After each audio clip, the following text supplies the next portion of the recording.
Before we start today's show, we want to invite you to stick around at the end of the episode to enjoy a preview of a new podcast that premieres on July 14th. As the industry's exclusive cannabis podcast network, MJBulls is proud to present Women Leading in Cannabis. Join host Kira Reed each week for inspirational discussions with women who are leading the cannabis industry.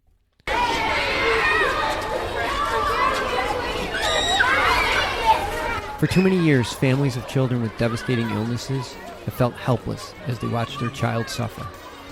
Today, they're taking matters into their own hands and finally finding relief treating their child with cannabis. This is one family's story.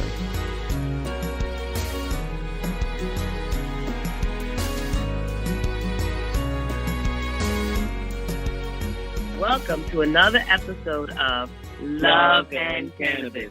I am Nina Simmons. And I am Osiris Stephenand. And we are the proud parents of Aiden Stephen. Hey everyone, how's it going out there? Hey, thanks for tuning in. Yes, thank you very much for joining us in another episode. So we wanted to continue our episode from the last in reference to our change in our brands that we've been using CBD-wise and the dosaging and what we've seen and why we changed. It's been a really eye-opening experience. What's thankful for us is the fact that we were documenting and we can cross-reference what we've seen and why we decided to make the change that we made. Yeah. So before we get into that, so people approach us with just basically asking us what CBD oils that we use or and what we would recommend. or what we would recommend. So in general, when you're looking for a CBD product, you want to start it for your child or yourself or a family member, I would definitely find a product that will give you a lab report. Yeah, first and foremost, you need to know what's been going on with that. So you want to make sure that you have a clean product out there. When you say clean, what do you mean? No pesticides, heavy metals. That is, that the farming, they do use good farming practices. Okay. So you want to make sure it's a clean product that basically no dirty other stuff that is basically free from lead, things like that. So the lab reports will tell you this. From a good company, a reputable company. From a reputable company. And then they will also tell you what's in it. So if you're doing a full spectrum oil, which means it's the whole plant, the leaves, everything. It's everything. That means you're going to get some other things in there besides CBD, which are not bad things for the most part. Meaning terpenes. You get terpenes, which give the CBD its aroma. Yeah, and flavor too. And flavor.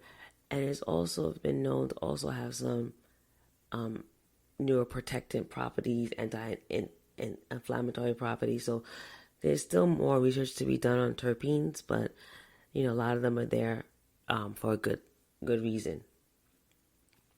Then you want to know what other cannabinoids are in the oil. So it could be CBD, which probably is the main one, which probably takes up 95 to 90% of the oil.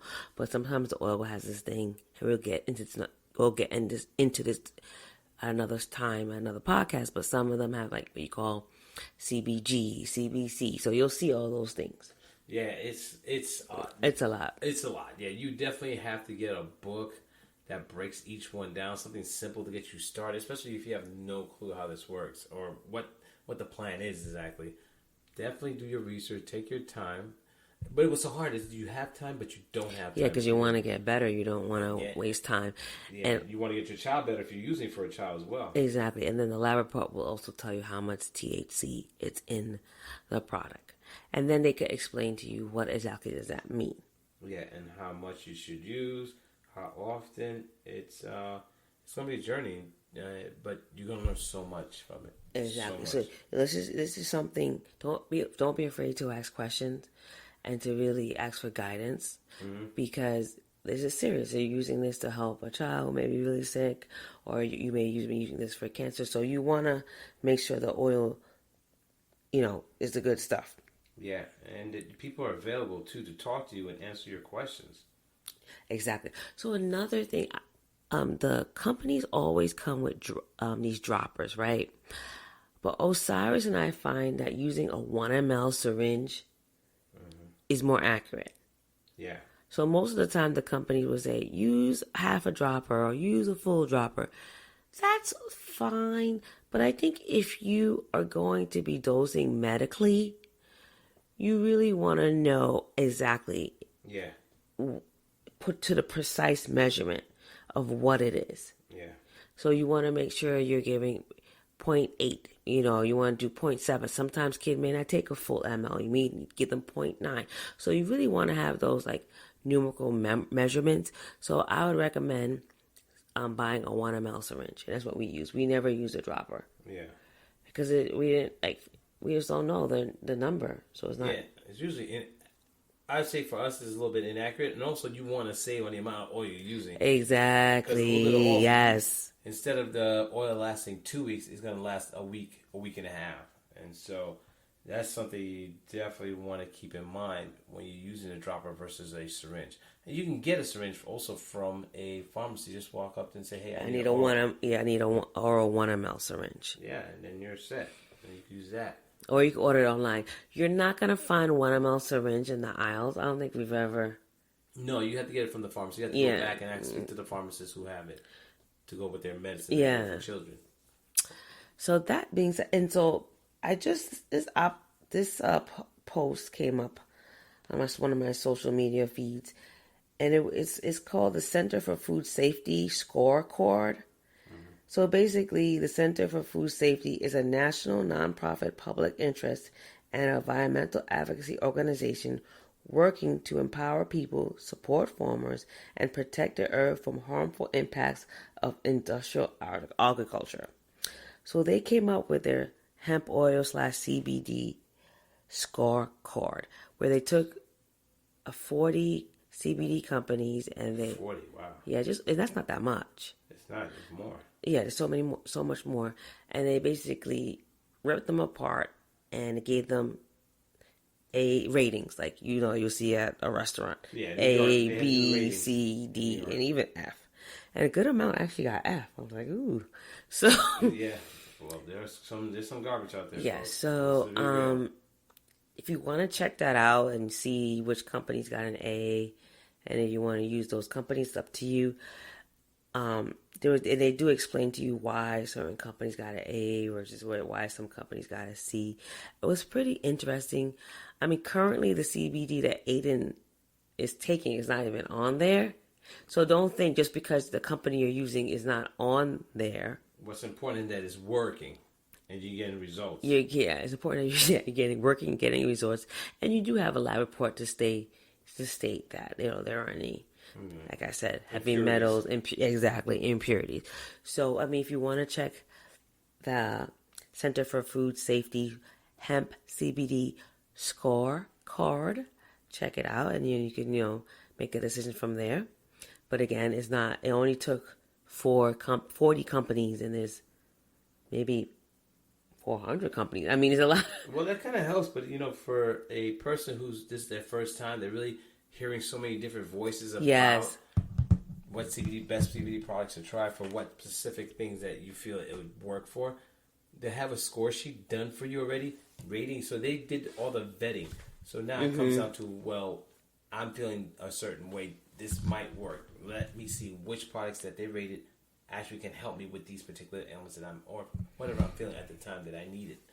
So that helps. Yeah, and then for those who really want something USDA organic, they do list the companies that are. It's not that many. It is really not that many, because it's very hard to get that certification. Oh yeah, so it's very, very hard.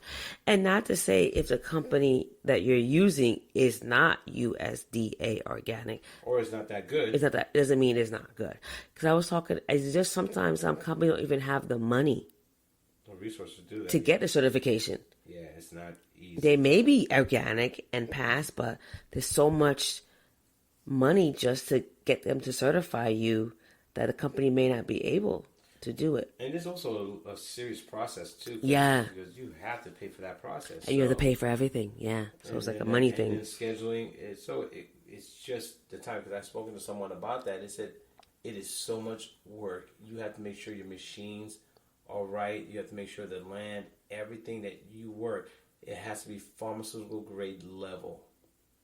So I guess that's a good thing then. Process. Yeah, it is. It is. But for someone who's just starting out in the industry, it's kind of difficult. So you have to save for that. So basically you're saying that if you're not USDA certified, doesn't mean that you're a bad product. No, not at all. Okay. Not at all. It's just that if that's something you're looking to get to, do expect it to be not easy.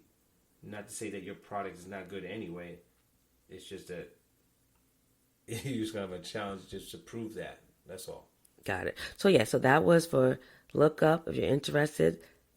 Center for Food Safety Hemp CBD Scoreboard. If you're interested in seeing what they have to say and which CBD products are organic. Okay. And do note, it doesn't necessarily have to be organic. It just has to basically serve your need. And that takes you testing it out. Ask them for a sample. They might be able to help you. Say, hey, look, I'm going through something. I need some assistance. Hey, how about a sample and see how it works? Yeah, and also don't be afraid to call these companies. A lot of them are very, very friendly. And helpful, yeah. The ones that do, the legit ones that do have a answering service. Yeah. So not all of them have an answering service or a customer service. Yeah, so you definitely want to try to find a company that has an answering service that will actually answer you when you call. Yeah, and they actually know what they're talking about, and then they can really support you.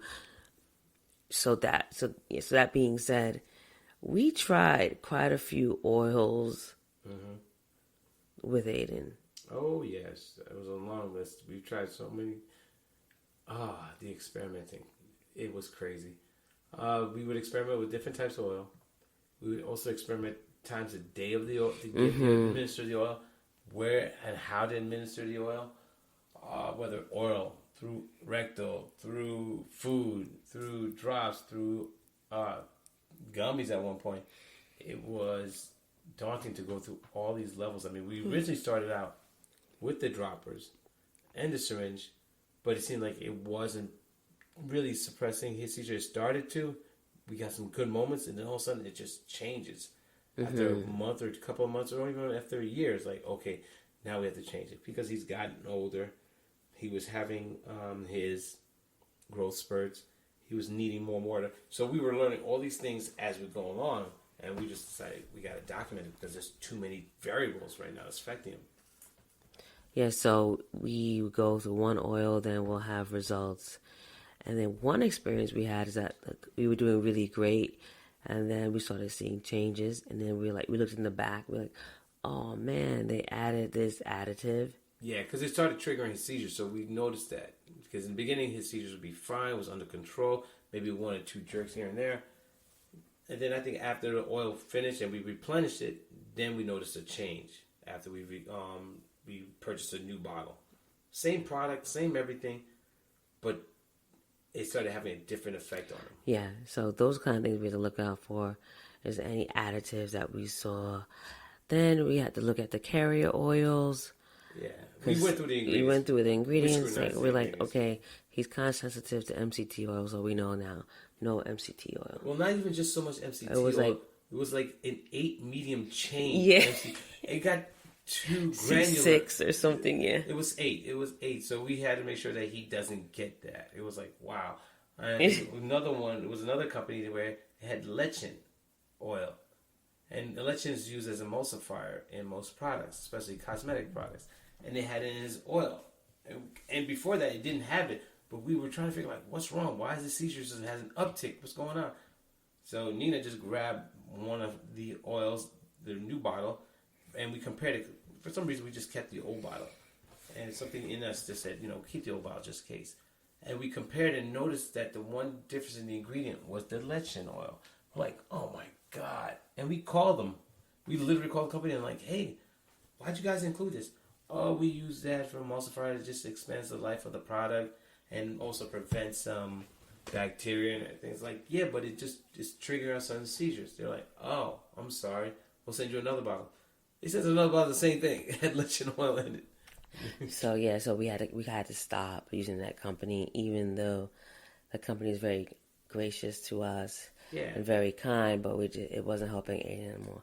No. And then Osiris, being in the industry, he's always getting people wanting to try their oil. Yeah. So we had another person that, said that oil was doing good, very good with his epilepsy, but it had the lectin.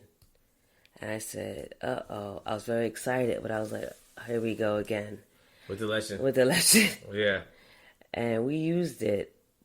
And we did see it. So we're like, okay. The lectin's done. It's just not going to work. Yeah, because you have that question in the back of my mind. Maybe it wasn't lectin. Maybe it's just us.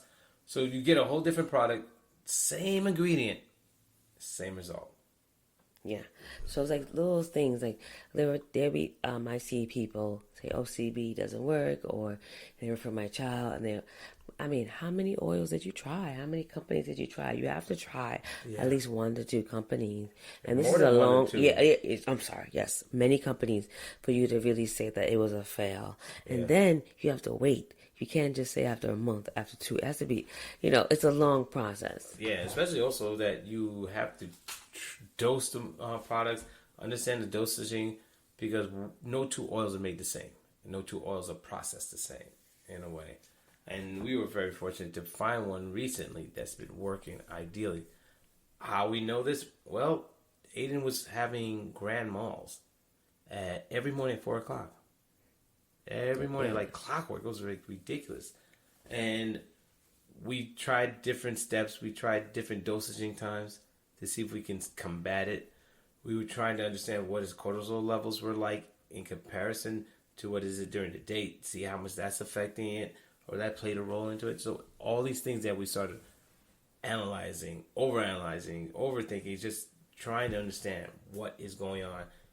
When he's ready to go to bed from 7 p.m. to 10, 11, what goes on to him, goes through him, that would trigger at 4 a.m. like clockwork. Grand malls.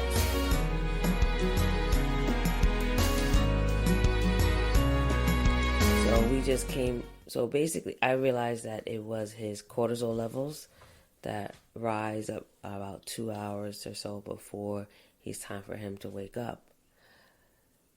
So we tried the new oil, and we came up with a method that he had to have precisely the CBD oil at 10 p.m.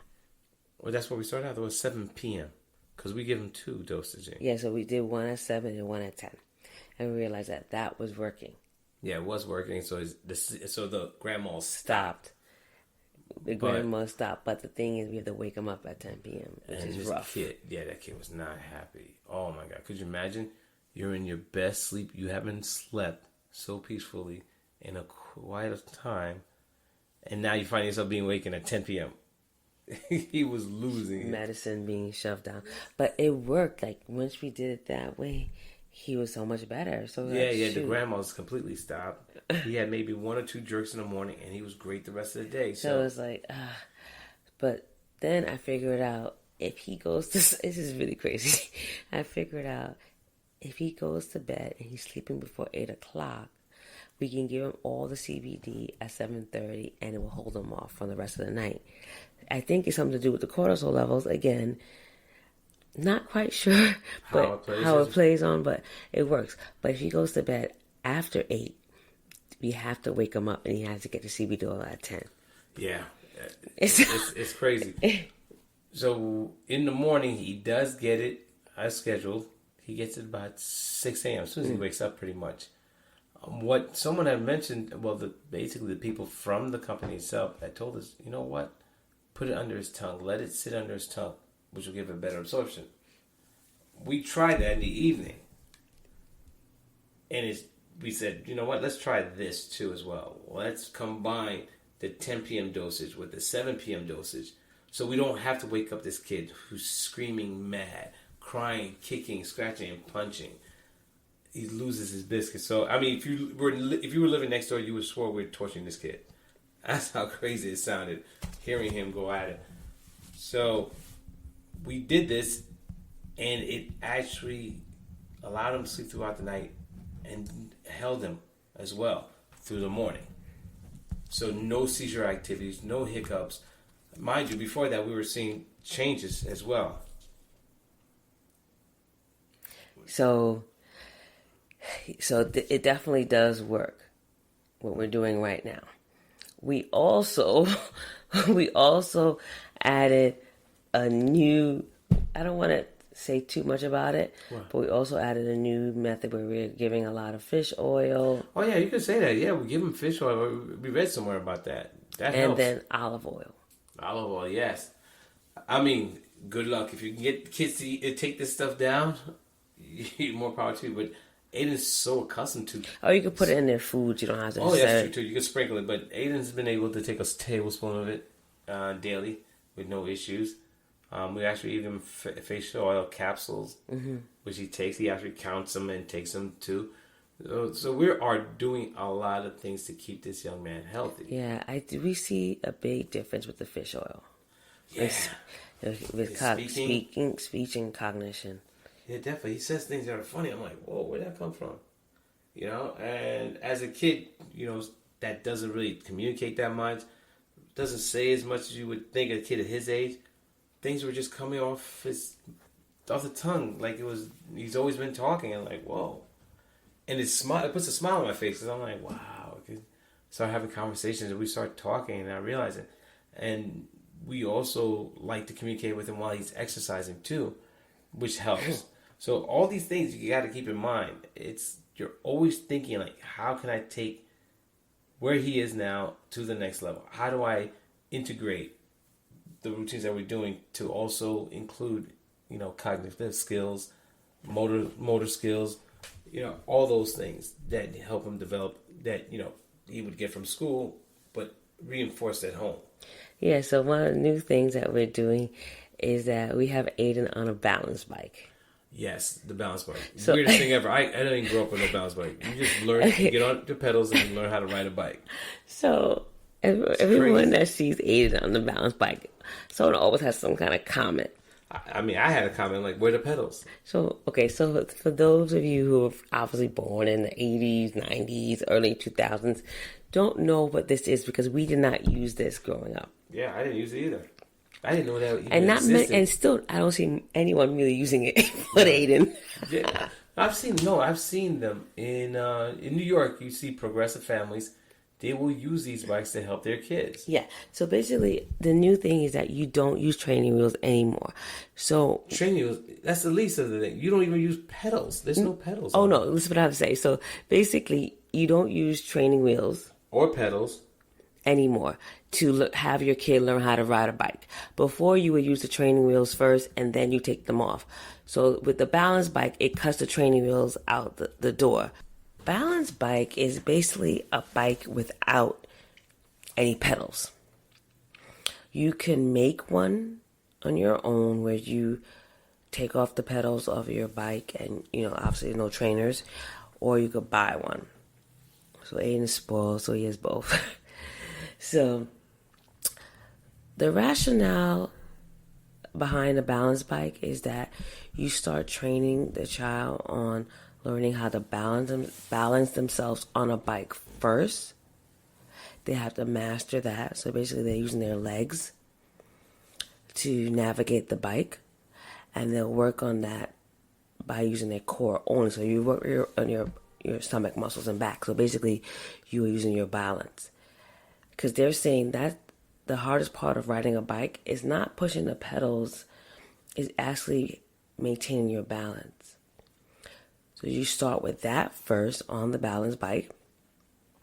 After they're done with the balance bike, they can go straight to a bike without training wheels. Because the training wheels is, in England, they call it stabilizers. Yeah, and that's what it does. It stabilizes the bike. So you can go on the bike without having the balance part, without learning how to balance yourself. So you already learned that on the balance bike. So now you can go on a bike without training wheels. And I watched many YouTube videos on this, and it's been working. And it cuts that part out where the kids are falling excessively and getting frustrated. But for Aiden, I realized that he needed those steps to be broken down in order for him to learn how to ride a bike. Because having the steps of balancing and using the leg muscles was a little bit too much. So we're in that balance bike phase right now. And it's working. He's gotten his legs stronger. He's more aware of what he's doing. I mean, it's not easy because he has, you got your trials and errors. Yeah. Not him trying to coordinate his left, right. It's not like the scooter, which took time where he learned how to push off his left leg and then push off his right leg. But it had also made us aware of where he's weak.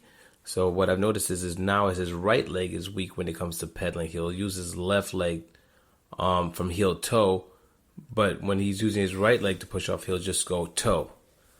So that's something that keeps in mind that okay, we need to work on certain areas to get him balanced on the bike, to using all his muscles, especially his lower extremities.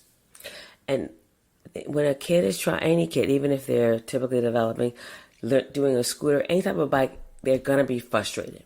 Mm-hmm. They're going to want to seem like you want to give in. But as the parent, you have to push them.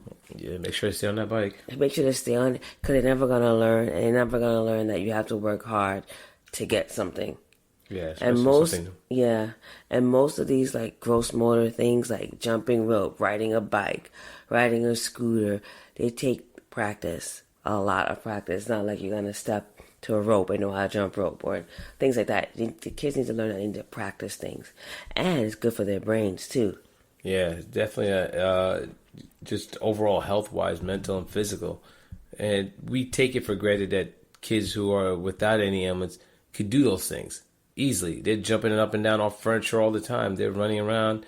They're doing kids. But when the child has had some seizures like Aiden's and all that's with his brain, certain things are not clicking with him. So it does take time. It does take coordination and patience. And sometimes he may not have those patience for it, but he does not give up. There's moments where he wants to quit, but he'll get right back on it, especially if you encourage him. And once he notices that he's getting it and you basically reward him and acknowledging that, he's happy. He's like, yeah, I'm going to keep doing it. Eventually, we're going to see him really riding that bike and probably pedaling a bike sooner than later. Yeah, that's the goal. I can't wait for that. That's definitely exciting. Looking forward to it. So don't be afraid to take challenges on and changing certain routines.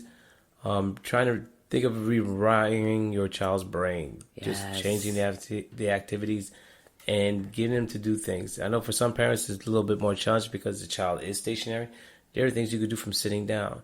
Whether you think the child may be cognitive at the time or even aware that they're doing something or nothing at all, put something in their hand, get them to feel something, squeeze something. Just try to work with that child at where they're at and see if you can take them to the next step. Yeah, so funny. So we had a discussion. We did a lot of stuff with Aiden today. We did the balance bike. We went to the park. It was a beautiful day. And then Osiris did some weightlifting with Aiden today. And we kind of agreed that he needs this physical activity more than some of these like sight words and all that stuff. Like this should be the most important thing we do with him, if anything, is the physical activity.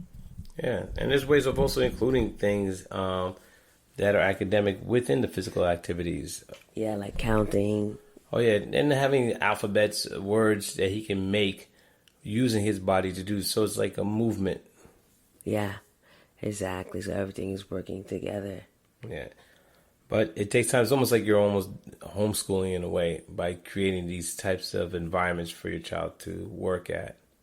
And it's not easy, granted. It's exhausting.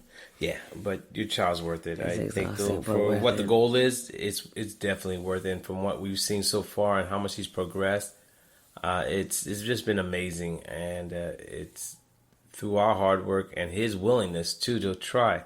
Because he could easily just give up and not want to do, which he does sometimes. But we push him, and he resists for a bit, but then he gives in and starts working.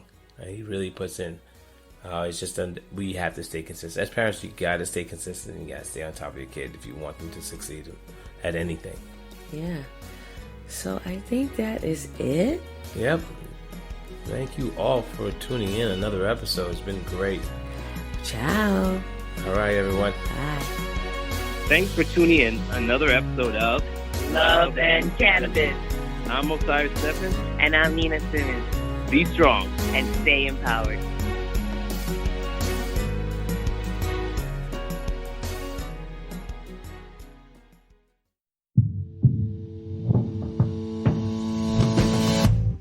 Tell me, boy, you make me so bored.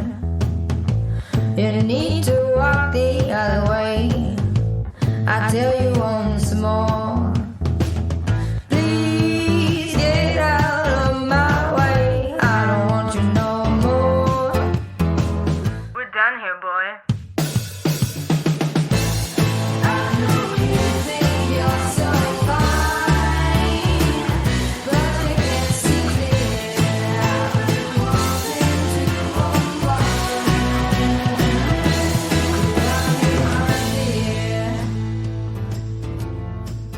Hi, my name is Kira Reed, and I'd like to invite you to be inspired by the women who are leading in the cannabis industry. Each week, we will discuss empowerment, leadership, and what it means to be a woman in charge in marijuana, hemp, and CBD. As the founder of the Women Empowered in Cannabis community, I have had the great pleasure to get to know many brilliant and talented women who are CEOs, executives, politicians, advocates, and community leaders that are focused on creating a cannabis economy that is just, fair, and equal. We'll learn how these women make decisions, how they navigate a predominantly male industry, and what they're doing to level the playing field for women. I hope you'll join us.